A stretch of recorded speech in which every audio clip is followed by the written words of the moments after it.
गेल्या काही दिवसांपासून ईव्हीएम बाबत अनेक प्रश्न विरोधकांकडून विचारले जात आहेत। दुसरीकडे सोशल मीडियावर ईव्हीएम कसं हॅक केलं जाऊ शकतं याबाबत एक हॅकर सांगत असल्याचा व्हिडिओ व्हायरल होतोय। महाराष्ट्राच्या मुख्य निवडणूक अधिकाऱ्यांकडून या व्हिडिओबाबत आता ट्विट करण्यात आलंय।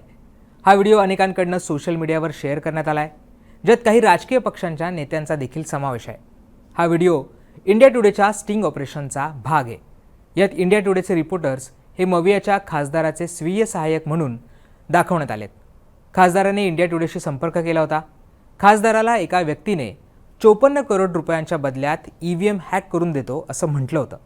अमेरिकेच्या संरक्षण खात्याचं तंत्रज्ञान वापरून हे करून दाखवतो असं दावा या हॅकरकडनं करण्यात आला होता। इंडिया टुडेच्या प्रतिनिधींकडून सय्यद सुजा याच्यासोबत एक स्टिंग ऑपरेशन केलं होतं। या संदर्भातली स्टोरी ही 14 नोव्हेंबरला इंडिया टुडे एक्सपोज या शीर्षकाखाली दाखवण्यात आली होती। हाच व्हिडिओ मुंबई तकवर देखील शेअर करण्यात आला होता। आता हा व्हिडिओ सर्वत्र व्हायरल होतोय। हा व्हिडिओ मोठ्या प्रमाणावर व्हायरल झाल्यानंतर आता महाराष्ट्राचे मुख्य निवडणूक अधिकारी यांनी एक स्टेटमेंट दिलंय।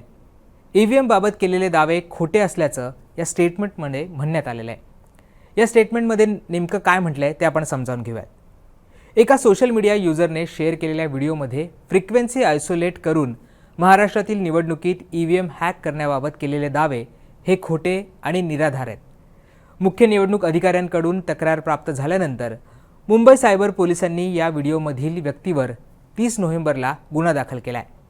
निवडणूक आयोग त्यांच्या स्टेटमेंटमध्ये पुढे म्हणतात, ईव्हीएम ही एक स्टँड अलोन मशीन आहे।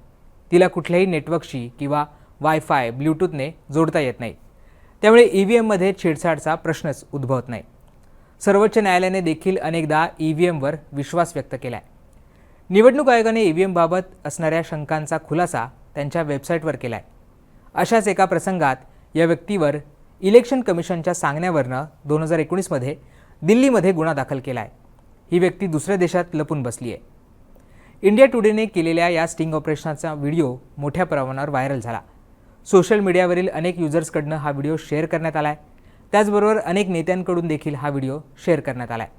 आता निवडणूक आयोगाकडूनच या व्हिडिओच्या संदर्भात स्पष्टीकरण देण्यात आलेलं आहे। तुम्हाला निवडणूक आयोगाच्या स्पष्टीकरणाबाबत काय वाटतं हे आम्हाला कमेंट करून सांगायला विसरू नका आणि मुंबई तकला अजूनही सबस्क्राईब केलं नसेल तर ते सुद्धा करायला विसरू नका। धन्यवाद।